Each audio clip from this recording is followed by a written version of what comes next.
Hey y'all! Today we're talking about accountability without self blame. Okay? There's a difference between saying I've messed up and saying I am the problem. And somewhere along the way, I started confusing the two. You know what I'm saying? I really did. So today we're talking about accountability without self blame because growth does not require self destruction. I'm going to say it again because growth does not require self destruction. Because think about it, if you sit here and a situation happened and it's kind of like, wow, that was my fault, that was my fault. In some instances, yes, sometimes people create problems. That used to be me, but you got to think about it. It wasn't purposely done.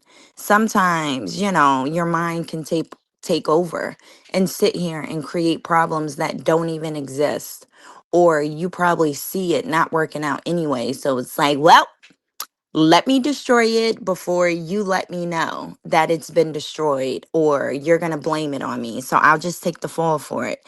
That's why I said I was confusing those two at a time, because it's like, yeah, I messed up, but what could have possibly happened to cause, an issue? But even within the same sense, sometimes it could be two people and it's just like, well, you didn't do this. You have to look at your character in an instance like that. Because if your character is the way it is, and if someone hurts your feelings or if someone makes you feel some type of way, if you sit here and stoop to their level, you're worse off than them, because you don't even get down like that just to prove your point. You want to sit here and go down to their level. Remember, I told you, don't sit here and look at yourself and take you from a 10 to meet somebody at they 1. You better stop doing that.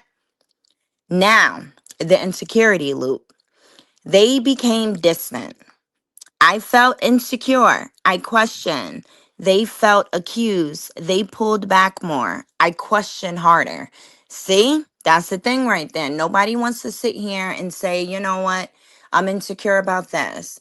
I have insecurities with this, because you think that it sits here and makes you look weak. It does not make you look weak. But in the same instance, you have to sit here and understand no one on earth has a job of helping you with your I was going to say they don't have to sit here and help you with your insecurities, but that starts with you. If you're not even okay with yourself, if you're not okay being alone, if you're okay with not being surrounded by a group of people and you freak out and you need to be around others to feel whole, you better stay by yourself and get it together.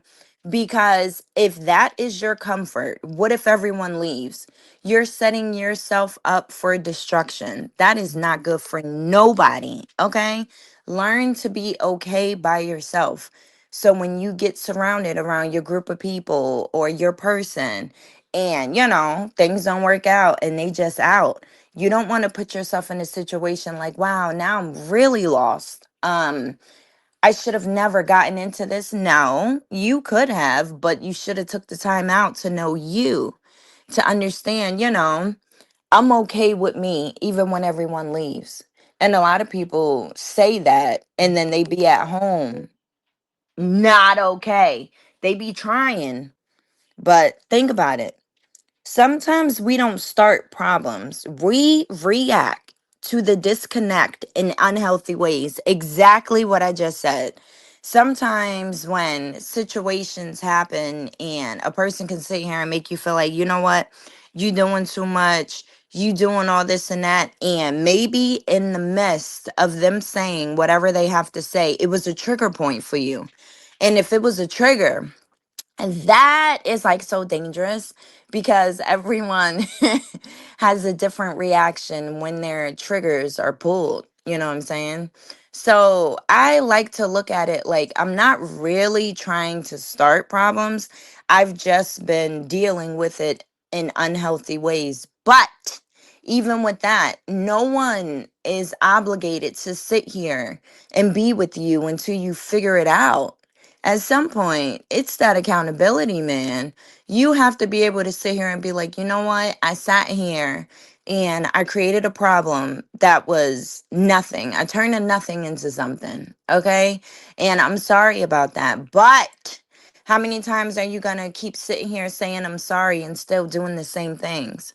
Because you got to understand, like, you're messing with other people's lives in the same sense. Nobody want to think about that either. But think about it. If someone is literally sitting here and giving you time and effort when they could be doing something else and you still being who you are without healing and getting right, nah, you're going to end up losing people, because don't sit here and hurt other people because you don't have it all in check yet. If you see that and you just like, yo, that's not okay, take the time out. You can even sit here and talk about it, but a lot of people don't like talking about it because they think that will make them weak. If you do not know how to sit here and have an adult conversation about feelings or anything, it ain't nothing gonna work out for you, because nothing works in the world without communication. You know what I'm saying? But even when you do have that communication and you feel like, wow, I even told you and you still did what you did, at that point, it's going to be up to you.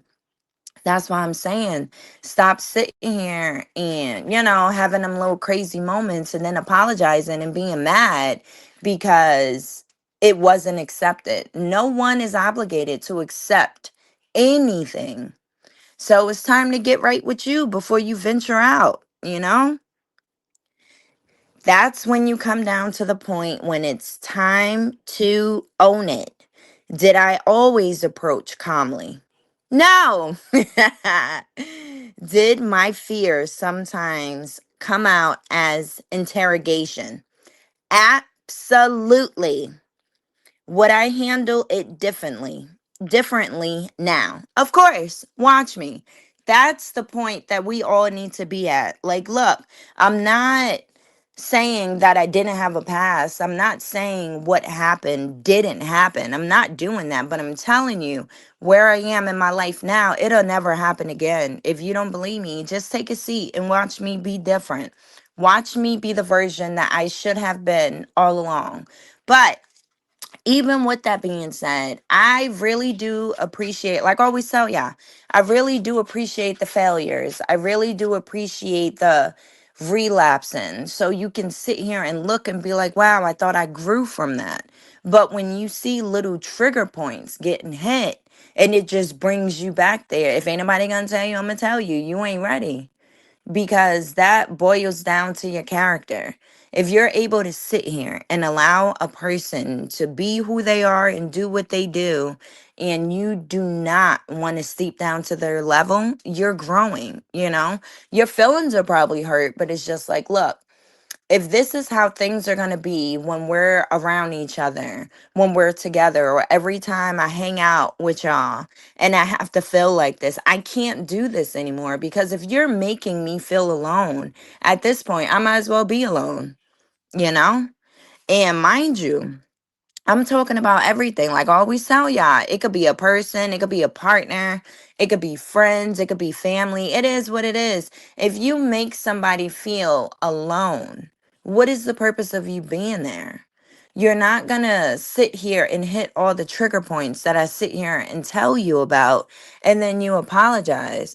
But deep down inside, I'm like, you know what? It's been going on for so long. At some point, I'm gonna get hit with this again. Now, it's up to you to figure out, do I really want to sit in this? Maybe things will get better, but you got to keep in mind, maybe they won't. And before we close this out, I want y'all to really understand something, okay? Taking accountability doesn't mean you have to carry shame forever. It doesn't mean you have to keep replaying the mistake like it's your identity. Yes, you did what you did. Yes, it had an impact. And yes, grow from it. Don't stay in it, okay? But growth doesn't require you to abandon yourself in the process. A lot of us think if we punish ourselves long enough, it proves we care. If we sit in guilt, it makes us a better person. But all it really does is keep you stuck in a version of yourself you're supposed to outgrow. Okay? But all it really does is keep you stuck in a version of yourself you're supposed to outgrow. Don't sit here and keep replaying things over and over and over again, making yourself the villain. You got to understand, it's life. There is no one here perfect, but me personally, I feel like if you keep sitting here and doing the same thing over and over and over again, it has nothing to do with that group of people you keep hanging out with. It doesn't have anything to do with that person you keep chilling with. That's on you. You got to figure out what is going on. Because if this is what I really want, changes have to be made. That's where communication comes into play. But when you sit here and you communicate, remember everything you saying, because you don't want to sit here and be going back on the words that you spoke. That's really gonna make you look crazy, okay? That's why a lot of people don't like to sit here and be vulnerable. Why? Because sometimes people take advantage of the vulnerability. And it's just like, oh, remember when you said, that's why people don't talk no more. Because if someone sits here and tell you something about themselves, and then you guys get into an argument and then you throw it back in their face, that'll make a person feel like, you know what? If you get down like this, I don't even feel safe enough telling you nothing about me, like nothing. So we got to be careful with that. You are allowed to be better without blaming, without, no, no, no. You are allowed to be better without becoming bitter toward yourself, okay? A lot of us, I've never even thought about that before, but yeah, when it says don't be bitter to nobody, but you can literally be bitter to yourself. Sitting here, keep replaying all these mistakes that you've done, and you're just like, yo, what's wrong with you? You got to be careful how you talk to yourself, because sometimes it's not other people that make you feel some type of way, it's yourself making you feel that type of way. So you can't sit here and blame somebody like, wow, you did these insecurities to me. No. If somebody make you feel some type of way and you start to sit here and believe it, you grew those insecurities within yourself. No one can sit here and give you insecurities. You have to look at you and be like, you know what? You did say that, but that ain't me. So I ain't even tripping. Okay? You have to be so secure within you that you do not allow what you hear become who you are. Okay? Take accountability for what you did, but don't turn it into a life sentence for who you are. Take accountability for what you did, but don't turn it into a life sentence for who you are. All right? I really hope that this episode helps somebody out there, okay? Accountability without self blame. You keep replaying things in your mind, that's cool. Replay it and just be like, you know what? I'm gonna grow from it. I don't live there anymore. But don't do it like for the rest of your life, because you're not gonna grow. You're gonna stay in that messed up version and keep blaming you. That's why things don't change, because you don't give yourself enough time to grow. You keep replaying who you were. Now look at who you are. Alrighty, y'all. I'll talk to y'all later.